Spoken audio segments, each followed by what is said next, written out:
न्याय जो मजबूर किसानों की मेहनत से अपनाए, हर औरत के साथ चले, हर बेटी माँ के संग आए, भागीदारी का हर एक को अपनाए, आज न्याय का परचम अपना गली गली फहराए, थोड़े और हो जाएंगे जो पाएंगे न्याय।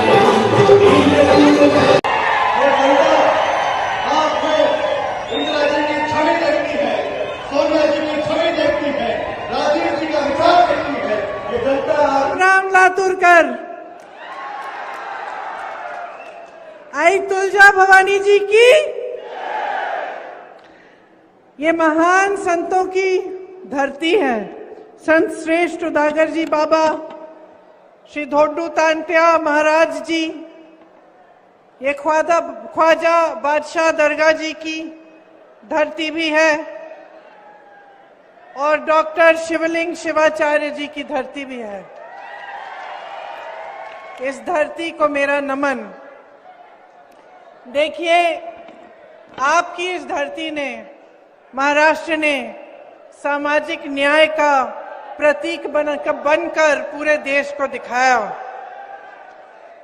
शिवाजी महाराज जी, बाबा साहेब भीमराव अंबेडकर जी, महात्मा ज्योतिबा फूले जी, सावित्रीबाई फूले जी, सब यहीं के बेटे बेटियां रहे।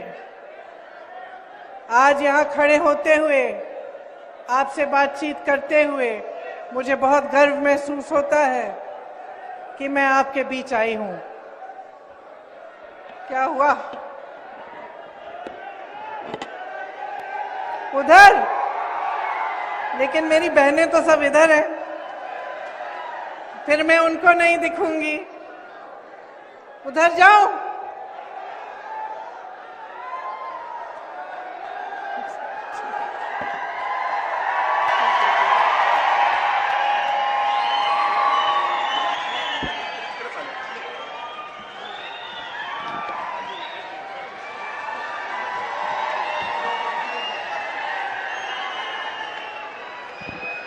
आपकी धरती ने दो मुख्यमंत्री दिए। स्वतंत्रता आंदोलन में आप सबने, आपके पूर्वजों ने भाग लिया। यहाँ पे कांग्रेस ने बहुत विकास करवाया। आप सब जानते हैं कि जो जो बड़ी फैक्ट्रियां बनी, जो जो यहाँ पे बना, उस सब का आधार कांग्रेस ने ही एक समय में डाला। लेकिन आज आपके सामने मैं चुनाव के मौके पे आई हूं और आपको कुछ गंभीर बातें आपसे करना चाहती हूं। मैं चाहती हूं कि आप गहराई से समझिए कि आज आप कहां खड़े हैं और हमारा देश कहां खड़ा है। आज देश में सबसे ज्यादा बेरोजगारी है। 45 सालों में इतनी बेरोजगारी नहीं रही जितनी आज है। 70 करोड़ लोग, नौजवान बेरोजगार हैं, और इस बीच केंद्र में 30 लाख पद खाली पड़े हैं, जो पिछले 10 सालों से नरेंद्र मोदी जी की सरकार ने भरे नहीं हैं। आप अपने जीवन में बहुत सारी समस्याओं का सामना कर रहे हैं। आपके जीवन में तरक्की नहीं आई। पिछले 10 सालों में मुश्किलें बढ़ी हैं, समस्याएं बढ़ी हैं। सिर्फ बेरोजगारी नहीं, महंगाई हद से ज्यादा बढ़ गई है। मेरी बहनें वहां बैठी हैं, दिख रही हूं मैं। देखिए, सारा समाज का बोझ आप उठाती हो। आज आप यहां बैठी हो, घर जाओगी, खाना पकाना पड़ेगा, बच्चों की देखभाल करनी पड़ेगी। सुबह उठ के अगर आपकी नौकरी है, आप नौकरी करने जाएंगी। खेती है तो खेती में भी आप मदद करेंगी। और जब जब समाज में संकट आता है, परिवार में संकट आता है, तो सबसे पहले आप त्याग करती हैं। अगर पैसे कम होते हैं घर में, तो जो आपका बचा होता है उससे आप कुछ न कुछ खरीद लेती हैं बच्चों के लिए। अगर कोई बीमार पड़ता है और इलाज करना पड़ता है, तो अगर आपके पास कुछ आपने बचा के रखा है, आप उसको देती हैं। अगर भूखे होते हैं बच्चे तो पहले आप बच्चों को हमेशा खिलाती हैं, आखिर में आप खाती हैं। जब परिवार में किसी को भूखा रहना पड़ता है तो हमेशा माँ ही होती है। माँ त्याग करती है, महिला त्याग करती है। आप सारे समाज का आप बोझ उठाती हो और आज आपके लिए महंगाई से कोई भी राहत नहीं है। 1100-1200 तक एक गैस के सिलेंडर के लिए आप दे रही थी। चुनाव आया, जैसे ही चुनाव आने लगा मोदी जी ने अचानक कह दिया कि अब 400 रुपए का है। कभी आपने सोचा कि इतने सालों से इतनी महंगाई झेल रही हैं, 1100-1200 का सिलेंडर खरीद रही हैं और चुनाव आते ही इन्होंने कम कर दिया। चुनाव से पहले कम क्यों नहीं किया? इतने समय से कम क्यों नहीं किया? कभी आपने अपने आप से पूछा है कि सारा बोझ उठाती हैं लेकिन आपकी राहत के लिए सिर्फ एक 5 किलो का राशन का बोरा दिया है। कभी आपको नौकरियां, आपको रोजगार की उम्मीद नहीं हो सकती, आपको अपने पैरों पे खड़े होने की उम्मीद नहीं होती, आपके लिए कुछ, अपने लिए कुछ भी सरकार की तरफ से नहीं मिलता। ये तो है आपकी परिस्थिति, लेकिन जन जन की आज यही परिस्थिति है। किसान को देखिए, कितने किसानों ने आत्महत्या की। आज यहाँ पे सोयाबीन के किसानों की क्या हालात है। खेती करनी पड़ती है, खेती के हर सामान पर जीएसटी लगा हुआ है। जहां जहां आपको जरूरत है वहां महंगाई है। आप सामना नहीं कर पा रहे हैं, हर तरह से आपको घेरा हुआ है सरकार ने। चाहे आप मजदूरी कर रहे हो तो ठीक मजदूरी भी नहीं मिलती, कम मजदूरी मिलती है, शोषण होता है, चाहे दलितों को का शोषण हो रहा है या अत्याचार हो रहे हैं उन पे, और सरकार आंख मूंदे हुए है। तो परिस्थितियां जो हैं आपकी मुश्किल हैं, आप संकट में हैं। लेकिन उसी समय अगर आप टीवी को चालू करेंगे, आप अपने फोन पे किसी मीडिया को देखेंगे तो आपको क्या दिखता है? आपको यही दिखता है कि सब कुछ अच्छा है, देश आगे बढ़ रहा है तेजी से। कभी मोदी जी अफ्रीका में दिख रहे हैं, कभी अमेरिका में दिख रहे हैं, कभी जापान में दिख रहे हैं, कभी यूरोप में दिख रहे हैं, कभी सबको यहां पे बुलाया हुआ है उन्होंने बड़ी कॉन्फ्रेंस के लिए। भाजपा के सारे मंत्री, सारे नेता आपको रोज रोज बताते हैं कि मोदी जी से बड़ा नेता इस दुनिया में ही नहीं है, कि हर अलग अलग देशों के प्रधानमंत्री, अलग अलग देशों के राष्ट्रपति मोदी जी की ओर देख रहे हैं कि मोदी जी चाहें तो ऐसे चुटकी बजाकर दुनिया के सारे जंगों को बंद करा सकते हैं। सुना है ना, ये आपने सुना है? तो मैं आपसे पूछना चाहती हूं, ये हमारे प्रधानमंत्री, देश का सबसे बड़ा पद इनका, दुनिया भर की सत्ता इनकी, इनके सारे मंत्री सुबह से शाम तक कहते हैं कि कितने महान हैं, चुटकी भर में जंग बंद कर देंगे, चुटकी भर में ये कर देंगे, वो कर देंगे। 10 साल से इनका राज रहा है, क्या बंद किया है आपके लिए? सोचा है आपने क्या बंद किया है? इन्होंने रोजगार बंद किए हैं, रोजगार बनाए नहीं है, घटाए हैं इन्होंने।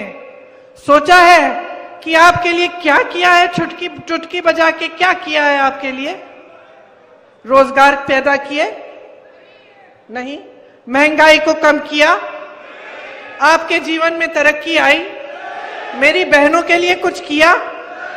जहां जहां कांग्रेस की सरकार है आज मेरी बहनों को सरकार पैसा दे रही है ताकि उनकी बचत हो। कर्नाटका में 2000 रुपए हर गरीब परिवार की महिला को मिल रहा है, आज हर महीने मिल रहा है। मोदी जी की 10 सालों के राज में क्या मिला? क्या मिला? हर जगह जाके कहते हैं 5 किलो राशन दिया है, 5 किलो राशन दिया है, अच्छा किया है, कम से कम ये तो दिया।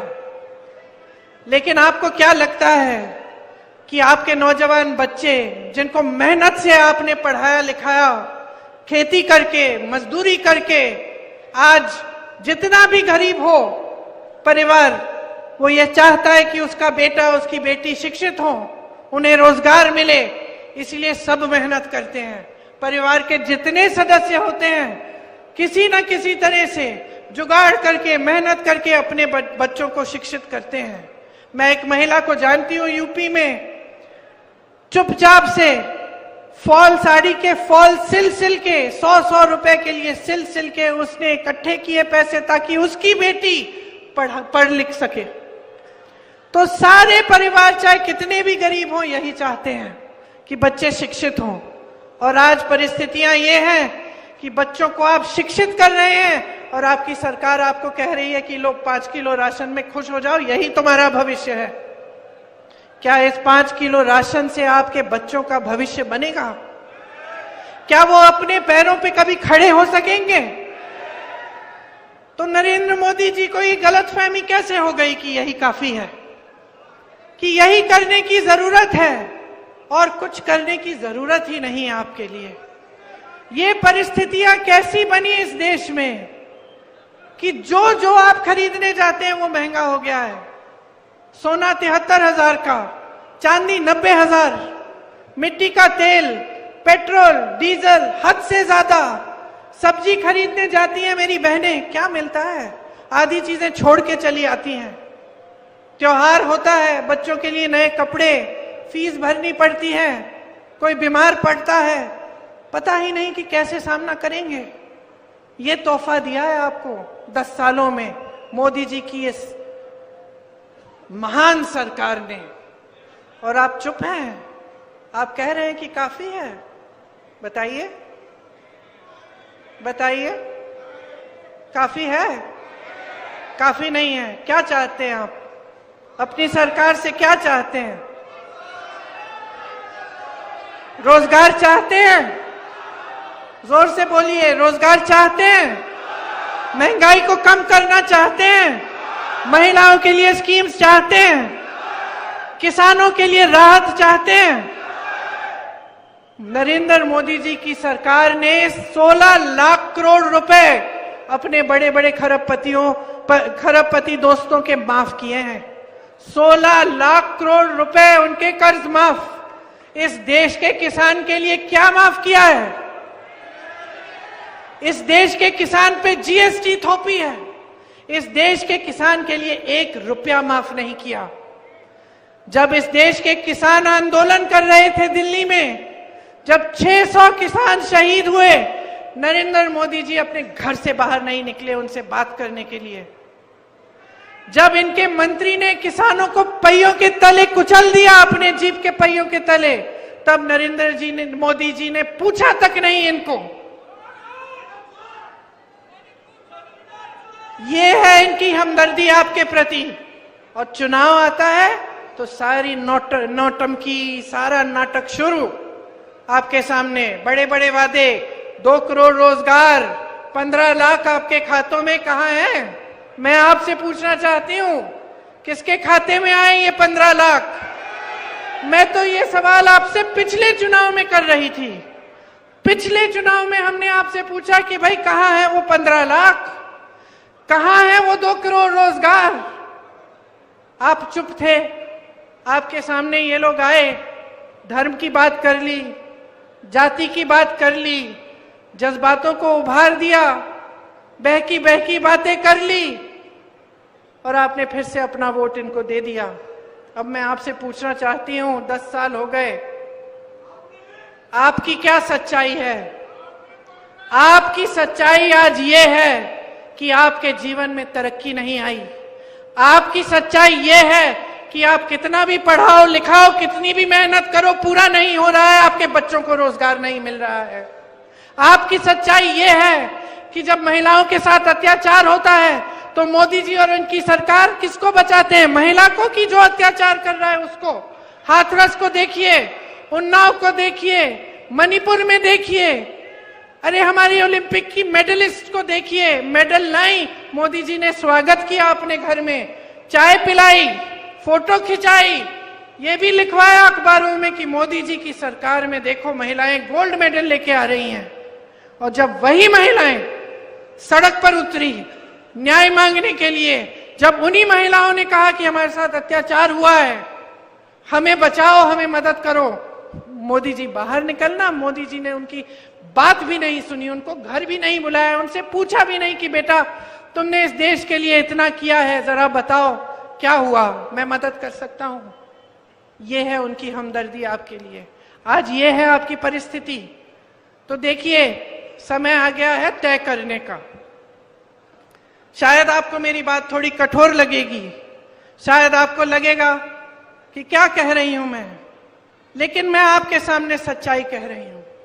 आज जहां हमारा देश है, 10 सालों से जो इस देश में हुआ है, लोकतंत्र को दुर्बल करना, आपने महाराष्ट्र में देखा क्या हुआ। क्या हुआ महाराष्ट्र में? पैसों के बल पर विधायकों को खरीद के आपकी चुनी हुई सरकार को गिराया। आपकी आंखों के सामने हुआ, आप चुप रहे। आपकी आंखों के सामने सारी मीडिया कह रही है कि ऐसा तो मोदी जी ही कर सकते हैं, कि ऐसा तो बीजेपी ही कर सकती है। देखो, खुलेआम नारे लग रहे हैं कि हमने इतने पैसे लिए, इतना ही काफी। और जिन विधायकों को आपने वोट दिया वो दल बदल रहे हैं, पार्टियां टूट तोड़ी जा रही हैं पैसों के बल पे। अपराध है ये, अपराध है बहनों और भाइयों, जो आपकी आंखों के सामने हो रहा है। और इससे बड़ा अपराध कोई अपराध नहीं है जो लोकतंत्र के साथ अपराध है। लोकतंत्र आपको बचाता है, संविधान आपको बचाता है। अगर आजादी की लड़ाई लड़ी आपके पूर्वजों ने, हमारे पूर्वजों ने, खून दिया, शहीद हुए बड़े बड़े नेता, किसान शहीद हुए, नौजवान शहीद हुए, उसके लिए किस लिए? आपकी आजादी के लिए, आपके अधिकारों के लिए, एक ऐसा संविधान बनाने के लिए जिससे आपको अपने अधिकार मिले। इसीलिए इस देश में चाहे किसान हो, चाहे जवान हो, चाहे नौजवान महिला हो, चाहे प्रधानमंत्री हो, चाहे मंत्री हो, चाहे सबसे बड़े बिजनेसमैन हो, सबका समान अधिकार है इस देश के संविधान के तहत। भीमजीराव अंबेडकर जी ने यह संविधान दिया हमें, सब लड़े इसके लिए। और आज हमारी आंखों के सामने इसके खिलाफ हर रोज कुछ हो रहा है। इसने आपको बचाया। आज नरेंद्र मोदी जी के मंत्री, उनके सांसद, उनके उम्मीदवार देश भर में घूम के कह रहे हैं कि दे दो हमें 400 सीटें, देखना हम संविधान भी बदल डालेंगे। संविधान क्यों बदलेंगे? किस लिए बदलेंगे? आपके अधिकारों को कमजोर करने के लिए। वो जानते हैं कि ये अधिकार संविधान ने आपको दिए हैं। जब ये बात फैल गई पूरे देश में, मोदी जी को दिखने लगा कि पहले चरण में उनको कम वोट आ रहे हैं, घबरा गए, बौखला गए। फिर आपके सामने हर मीटिंग में कहने लगे कि हम संविधान को नहीं छुएंगे। तो फिर ये कहलवाया क्यों? मैं तो नहीं मानती कि इनकी पार्टी में इनके उम्मीदवार और इनके मंत्री पूरे देश भर में घूम के ये कहेंगे कि हम संविधान को बदल देंगे और नरेंद्र मोदी जी की इजाजत के बिना कहेंगे। लोग तो कहते हैं इनकी इजाजत के बिना पत्ता नहीं हिलता भाजपा में। तो कहलवाया गया है, कहलवाया गया है ताकि ये बात फैले और ये लोग मंच पर खड़े होकर नकारें। प्रधानमंत्री जी बोले नहीं नहीं हम नहीं बदलेंगे, लेकिन जब मौका मिलेगा तो देख लेना, दावे के साथ कह सकती हूं पहले भी इन्होंने किया है कि ये बदल डालेंगे और बदलेंगे इस तरह कि इस देश का लोकतंत्र कमजोर होगा। यही हर प्रदेश में करने का प्रयास है। महाराष्ट्र में आपने देखा इनकी कैसी सरकार बनी है। आपने कहा 60% की सरकार है, मतलब हर चीज में 60% का घूस, इस तरह से काम करते हैं। जहां जहां इनकी सरकारें हैं भ्रष्टाचार फैला हुआ है। मोदी जी ने कहा कि भ्रष्टाचार को रोकेंगे, कहते हैं कि मैं अकेला भ्रष्टाचार के खिलाफ लड़ रहा हूं, मैं इकलौता इस देश में ईमानदार नेता हूं। अच्छा, तो फिर बताइए मोदी जी ने इलेक्टोरल बॉन्ड्स की स्कीम क्यों निकाली? इस स्कीम में जानते हैं क्या था? इस स्कीम में यह बात थी कि जो भी राजनीतिक दल को चंदा देता है उसका नाम गुप्त रहना चाहिए। सुप्रीम कोर्ट ने देखा, सुप्रीम कोर्ट ने कहा यह गलत स्कीम है, इससे तो भ्रष्टाचार बढ़ेगा, गुप्त नहीं होना चाहिए, सब सामने आना चाहिए। जब लिस्ट सामने आई बहनों और भाइयों, तो क्या पता चला, सब जो कहते हैं कि ईमानदार है, सब खुल गया देश के सामने, सब सच्चाई देश के सामने आ गई।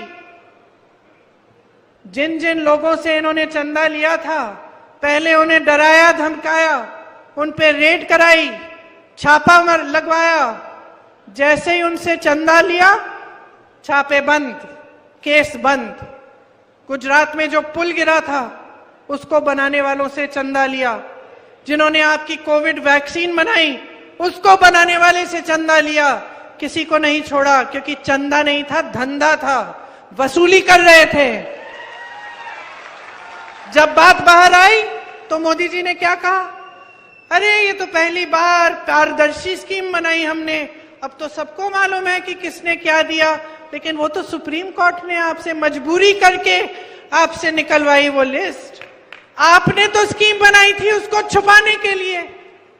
तो जनता को बेवकूफ समझ रखा है, ये समझ रखा है कि जनता कुछ नहीं देख रही है, आप स्कीम बना रहे हो छुपाने के लिए।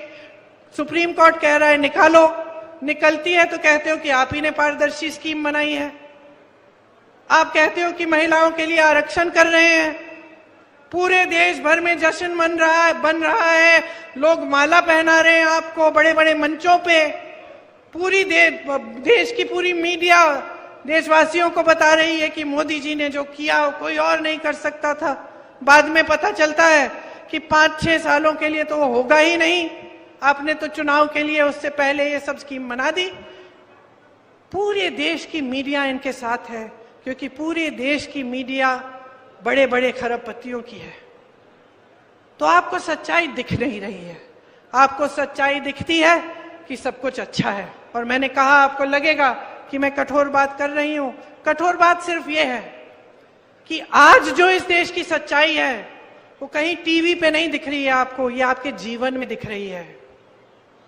जो आपके जीवन की सच्चाई है, जो रोज सुबह उठ के आप मेहनत कर रहे हो और वो मेहनत पूरी नहीं हो पा रही है, जिन बच्चों को आप शिक्षित कर रहे हो और उनको रोजगार नहीं मिल रहा है, ये सच्चाई है। मेरी बहनें इतनी मेहनत करती हैं, रात को आखिर में सोती हैं, ये सच्चाई है। ये है इस देश की सच्चाई। आज चाहे आपको कोई भी कुछ भी कह ले, तो इस सच्चाई को पहचानो, और ये पहचानो कि जो सरकार में है वो आपको गुमराह कर रहे हैं। देखिए 10 सालों में कुछ काम किया होता ना, तो उस काम के आधार पर आपसे वोट मांगने आते हैं, लेकिन आकर क्या कहते हैं, 70 साल में कुछ नहीं हुआ। ठीक है, मान लेते हैं कुछ नहीं हुआ, ये IIT, एम्स, ये बड़े बड़े उद्योग, ये सब 70 सालों में नहीं बनाया, सब अभी बनाया होगा, मान लेते हैं। लेकिन मैं पूछती हूं कि नरेंद्र मोदी जी आपने क्या किया है 10 सालों में? कब तक ये रट लगाए रखेंगे? कब तक बच्चों की तरह यही कहते रहेंगे कि भाई सब उनकी गलती है? अरे सब उनकी गलती है। कभी किसी परिवार के पीछे पड़ जाते हैं, कभी किसी पार्टी के पीछे, कभी कुछ गलत बोल देते हैं किसी के बारे में, सब किसी और की गलती है। भाई तुम्हें प्रधानमंत्री क्यों बनाया? अगर जिम्मेदारी लेने के काबिल ही नहीं है तो प्रधानमंत्री किस लिए बनाया? हम प्रधानमंत्री इसलिए चुनते हैं कि वो सुबह से शाम तक यही कहते रहे कि भाई जो मेरे पहले आए थे उन्हीं की सारी गलती है, अब मैं क्या करूं, मैं तो कुछ नहीं कर सकता। हाँ,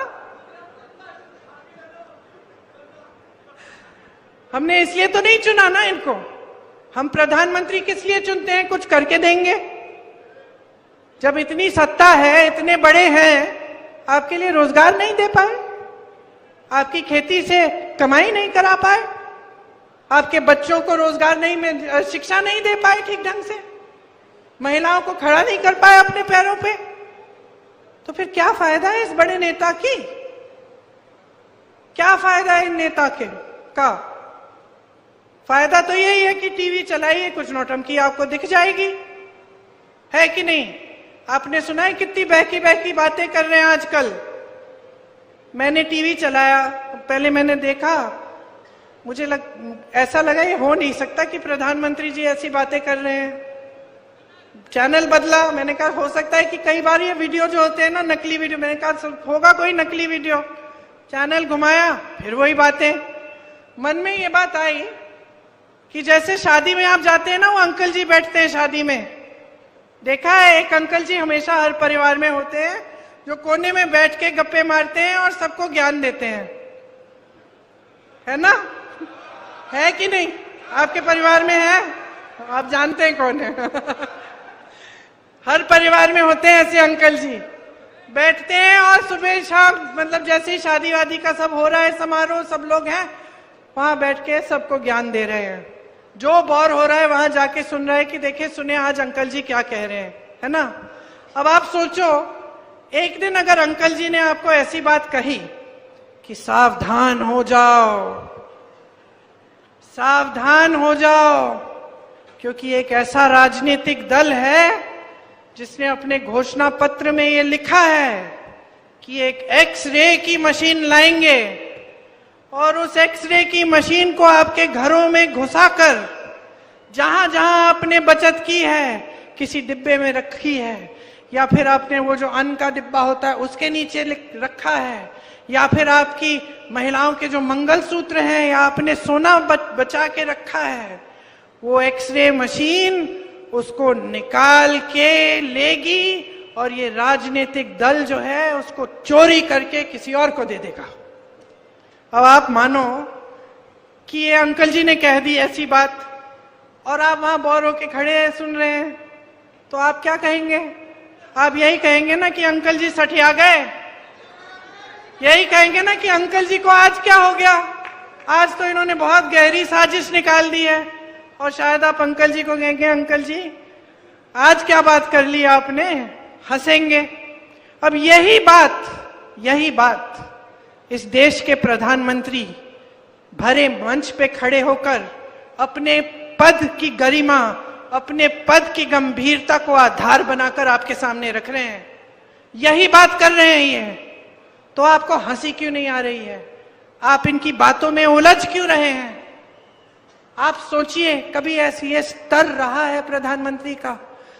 इस देश के कितने महान प्रधानमंत्री रहे, सिर्फ कांग्रेस पार्टी के नहीं, हाँ 2-3 मेरे परिवार से रहे, पंडित नेहरू जी, इंदिरा जी, राजीव जी, लेकिन वाजपेयी जी भी थे, मनमोहन सिंह जी भी थे। क्या स्तर था उनका, और इन्होंने स्तर इतना गिरा दिया है कि चुनाव के सामने ये कहने के बजाय कि मुझे वोट दीजिए, मैंने 10 सालों में ये काम और ये काम किया है, आपके सामने आकर कहते हैं फिजूल की बातें कि कोई राजनीतिक दल आपके गहने एक्सरे की मशीन से चुराएगा। मजाक समझ रखा है इन्होंने, हंस रहे हैं, लेकिन सिर्फ ये हंसी की बात नहीं है, गंभीर बात है कि आपने इनके लिए इतना आसान बना दिया है सब कुछ। ये सोचते हैं कि जवाबदेही ही नहीं है, ये सोचते हैं कि सत्य की भी जिम्मेदारी नहीं है देश के प्रति। ये सोचते हैं कि आपके सामने आकर कुछ भी झूठ बोल लें, कभी इंदिरा जी के बारे में बोलेंगे, कभी मेरे पिताजी के बारे में बोलेंगे, कभी पूरे परिवार के बारे में कुछ झूठ बोल देंगे, वो तो अलग बात है, ठीक है बोलने दीजिए, हम उनके खिलाफ हैं, हम उनके बारे में उनकी सच्चाई आपके सामने लाते हैं, हम उनसे लड़ते हैं, हम आपके लिए लड़ते हैं, तो हमारे बारे में बोलेंगे, बोलने दीजिए। लेकिन ऐसे झूठ देश के बारे में, देश के विकास के बारे में, आपके बारे में, तो आप कैसे मान रहे हैं? तो जो कठोर बात मैं कहना चाह रही हूं वो ये है कि 10 साल आपने ऐसे निकाल दिए हैं, अगर फिर से आपका वोट इनके पक्ष में जाएगा तो तैयार हो जाओ, 5 साल और भुगतोगे, 5 साल और ऐसी सरकार आएगी जो आपके लिए कुछ नहीं करेगी, जिसके नेता समझते हैं कि आपसे ऊपर हैं, जिसके नेता के दिलों में आप सर्वोपरि नहीं हैं। और ये इस देश, इस लोकतंत्र की परंपरा रही है कि जनता सर्वोपरि होती है।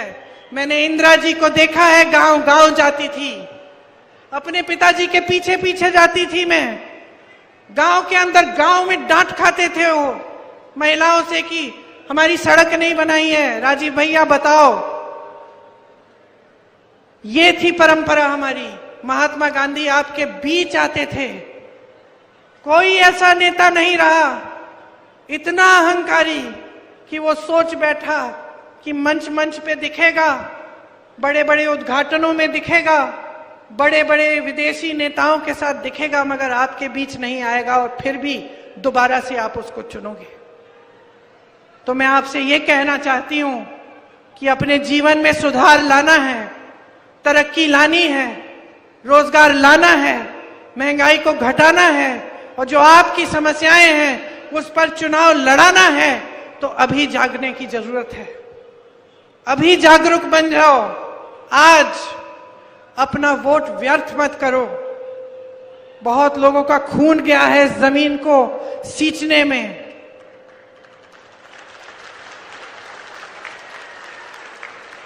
इस देश को आपने बनाया है। आप जब खेती में मेहनत करते हो तो सिर्फ अपने परिवार को नहीं खिलाते हो, पूरे देश को खिलाते हो। आप जब जवान बनते हो, सरहद में जाते हो, तो पूरी देश की रक्षा करते हो। मेरी बहनें, जब आप नई पीढ़ी को, अपने बच्चों की आप परवरिश करती हो, तो आप इस देश की नई पीढ़ी को तैयार कर रही हो। ये देश आपका है। ये वोट हल्के में मत लो। इस वोट को गंभीरता से समझो कि आज आपका देश कहां है, किस मोड़ पर आ गया है, कि अगर आप जागोगे नहीं, इस देश को आज बचाने का काम नहीं करोगे, तो पता नहीं कहां पहुंच जाएगा। जो आपको दिखाया जा रहा है टीवी पे, इश्तिहारों में, सच नहीं है। सच्चाई आप जी रहे हो। इस सच्चाई को पहचानो। कांग्रेस पार्टी गारंटी लाई है। मैंने कहा बहनों के लिए सालाना 1 लाख रुपए देंगे हर गरीब परिवार में, जो सबसे ज्यादा उम्र की महिला है उसके लिए, ताकि आप बचत कर पाए, ताकि आप अपने पैरों पे खड़े हो पाए। किसानों के लिए जितनी भी चीजों पे आप खेती के लिए इस्तेमाल करते हो, जिन पर जीएसटी है, वो सब जीएसटी से मुक्त करेंगे। आपको एमएसपी कानूनी स्तर पे मिलेगा। कानून बनाएंगे, एमएसपी आपको मिलेगा ही मिलेगा।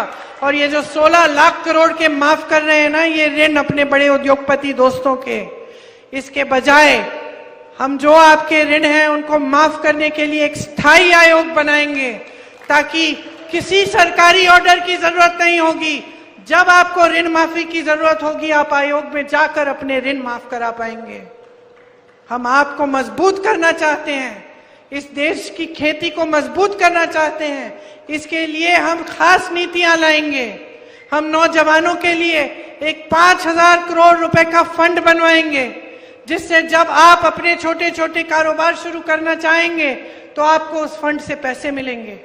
जो स्नातक पास बच्चे हैं, जो शिक्षित हैं, लेकिन रोजगार नहीं मिल रहा है, हम कह रहे हैं कि आपको जैसे ही आप पास होंगे, आपको हम एक अप्रेंटिसशिप प्रोग्राम में लगवाएंगे, ताकि 1 साल में आपके कम से कम 1 लाख रुपए बन जाए। हम कह रहे हैं कि मोदी जी की सरकार में 30 लाख सरकारी पद खाली हैं, हम उनको भरेंगे। हम किस आधार पर कह रहे हैं ये? आप सोचोगे कि चलो ये आई थी, इन्होंने भी बड़ी बड़ी बातें कह ली कि हम ऐसा करेंगे वैसा करेंगे। वो तो मोदी जी भी कह गए थे 5 साल पहले, 10 साल पहले, फिर कुछ नहीं हुआ। पता है आपको कैसे मालूम होना चाहिए कि मेरी बातें हल्की नहीं है? कर्नाटका में देखिए, पास में है ना कर्नाटका।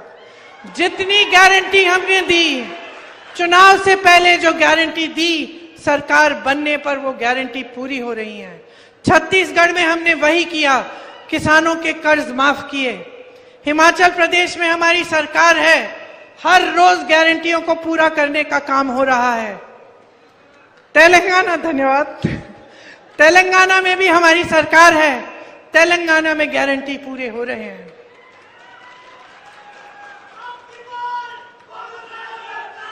अब की बार आपकी सरकार, अब की बार आपकी सरकार, अब की बार जनता की सरकार। बहुत हो गया है, बहुत हो गया है, बहुत सह लिया आपने। और मैं आपको बता देती हूं कि मोदी जी और उनके सारे मंत्री समझ रहे हैं कि जनता का मूड बदल गया है, कि इनकी नाटक नौटंकी अब नहीं चलेगी, अब सच्चाई चलेगी। अब जनता सत्य चाहती है, जनता अपनी पुरानी धार्मिक परंपरा वापस चाहती है। जब हर नेता जनता के सामने झुके और हर नेता समझे कि जनता के प्रति उसकी एक बहुत बड़ी जिम्मेदारी है, और सबसे बड़ी जिम्मेदारी यह है कि जनता के सामने सच बोले, जनता को झूठे वादे न करे और जनता के लिए सत्य के पथ पे चले।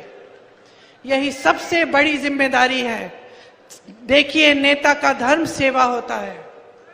ये परंपरा आपने डाली नेताओं में, अब आप पीछे हट रहे हैं। अब आपने ये सिलसिला जारी कर दिया इस देश में कि नेता सोचता है धर्म की बात करेगा, काम करने की जरूरत नहीं है। मैं एक महिला के घर में गई थी, यूपी में, फिरोजाबाद में। कुछ नहीं था, सड़क नहीं थी, बिजली नहीं थी, पानी नहीं था। मैंने उस महिला से पूछा, इस चुनाव में वोट किसको दोगी? उसने कहा, दीदी वोट तो हम, ऐसे करा मुझसे कि कहना नहीं चाह रही थी। फिर मैंने पूछा, जो बता दो। कहती है, वोट तो हम धर्म और जाति के आधार पर डालेंगे दीदी।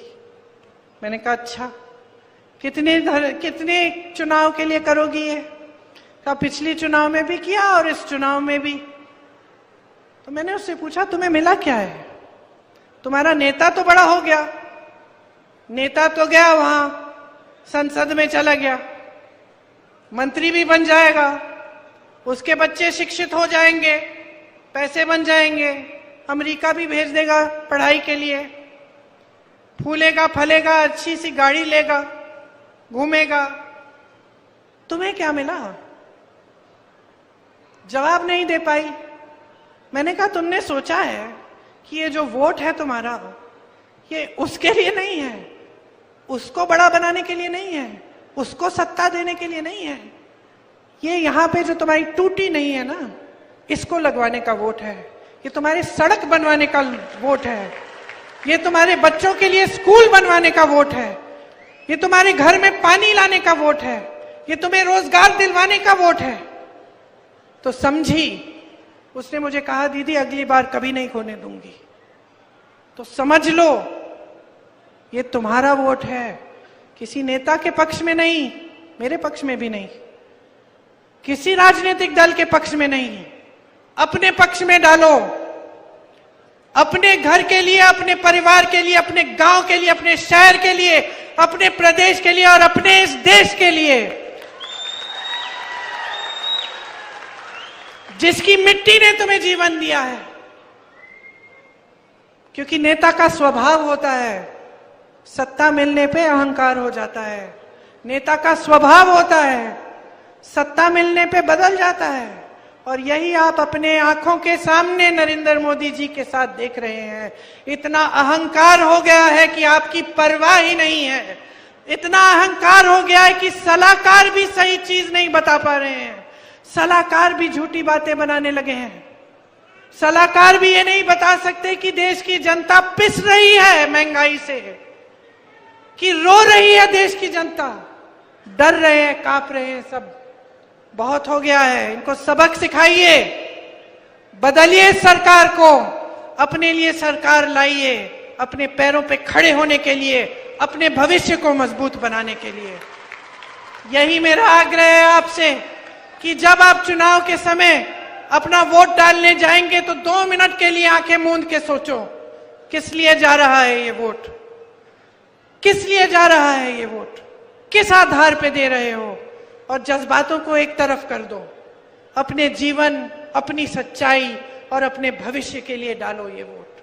और मैं दावे के साथ कह सकती हूं कि जब आप ये सोचोगे और अपने भविष्य के लिए वोट डालोगे तो आपका वोट सिर्फ कांग्रेस पार्टी को जा सकता है।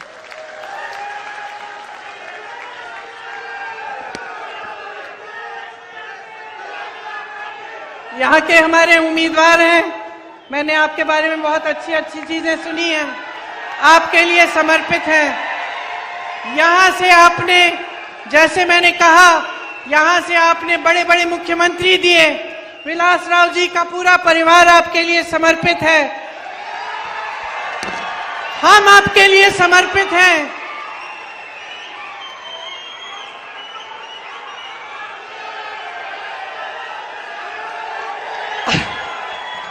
एक बार जोर से मेरे साथ बोलिए, जय हिंद, जय हिंद, जय हिंद। ये हुई ना बात। जहां जहां मैं जाती हूं नारा लगवाती हूं मैं जय हिंद का, लेकिन सबसे जोर से आपने दिया है। इसका मतलब है आप मेरी बातों को समझे हैं और आप इस देश को बचाने का काम आज से शुरू करेंगे। धन्यवाद।